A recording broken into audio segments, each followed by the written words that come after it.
Ew, sardinas. Sardinas. Sardinas. Mama called the doctor and the doctor said, meow. Hoy! Nagigil ka. Yan, ganito kasi ginagawa namin pag ang sardinas ang uulamin namin. Kailangan merong sibuyas at kalamansi. Mag-iwa ako ng sibuyas muna para sa ating sardinas. Sardinas! Pambansang ulam ng mga construction worker. Oh, sana all. Diba? Ito na, buksan na natin ang mega. Parang may naamoy ako hindi maganda. Oy, mega sardines. Beke naman. Parapal ka rin, ha? Mega. Ito, mahirap lang i-pull. Ayan. Ganito po ang sardinas. Ilalagay natin sa mangkok. Mega! Tapos, iwain natin ang kalamansi at pipigaan natin yan ng kalamansi. Galing, ha? Ayan na yung sardinas na may sibuyas at kalamansi. Ayan po ang uulamin namin. Okay guys, let's eat na ng sardinas. Ito ang ulamin natin. So, I'm gonna show you paano kumain ng sardinas. I'm gonna show you. Hindi totoo yan. Let's go na guys. Makaon na ta.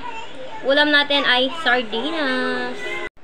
Ayan, kuha ka ng sardinas. Tapos haluan mo siya ng konting sibuyas. Lagay mo dyan sa kanin. Guys, unang subo natin. Bye. Handa ka, baka mabilaukan ka. Mati ko mga sardinas. Ito na. Tikman daw ni Scarlett ang sardinas. Sasabihin niya anong lasa. Ang lasa ng sardines. Ang lasa. Ang lasa, masarap, hindi?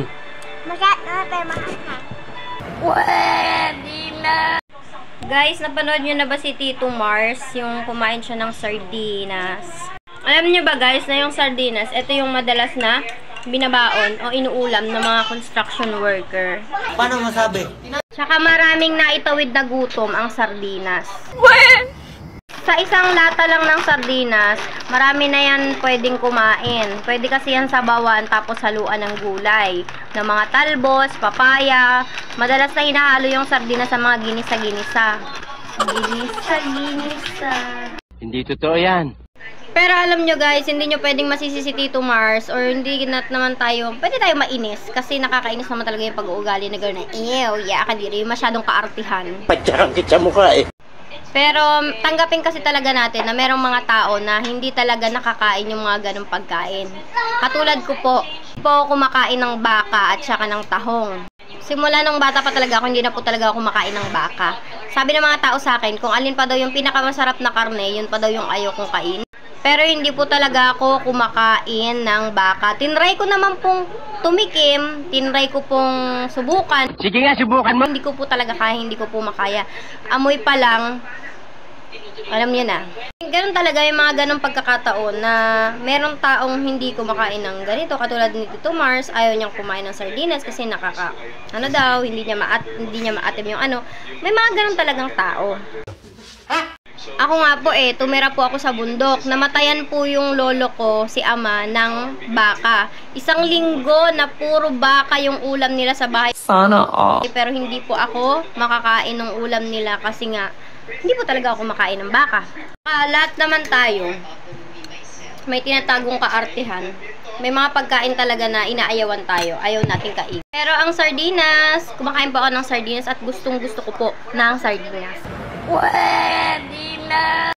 Lalo na pag maanghang at madaming sibuyas. Marami lang talagang Pilipino ang na-open sa ginawa ni Tito Mars kasi nga, ang sardinas, yan na yung kadalasang naihahain sa hapagkainan lalo na sa mga mahihirap na pamilya. Tsaka magaling din talaga yung strategy na ginagawa ni Tito Mars ngayon. Nakukuha niya yung gigil ng mga tao. Nagiging effective yung mga ginagawa niya na kaartihan. Naalala ko nga noon, nung mga bata pa kami, ang madalas na ulam namin ay ginisang papaya na may sardinas. Ang nagluluto sa amin noon, yung Tito Hil ko.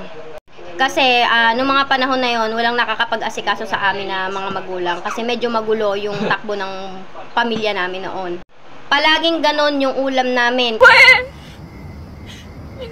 Hindi ginisang sardinas sa papaya, ginisang sardinas na may talbos. So, ayun, kaya hindi nyo masisisi yung mga tao kung bakit nagtuthrow sila ng mga hate comments dun sa content ni Tito Mars. Galing mo pala dyan ah. Kayo ba, ano ba yung mga pagkain na hindi nyo kinakain, na ayaw nyo kainin, na hindi pasok sa mga panlasa ninyo? Kasi ako, simula nung bata ako, hindi na po talaga ako kumakain ng baka. Yun po yung ayaw kong kainin na pagkain. Tapos, yung tahong naman, kaya hindi na ako kumakain nun kasi dati, nagkaroon ng insidente na kumain ako ng tahong tapos nagkaroon ako ng allergy. Kaya simula nun, hindi na talaga ako nagtangka pa na kumain ulit ng tahong. Ito guys, sardinas na may kalamansi.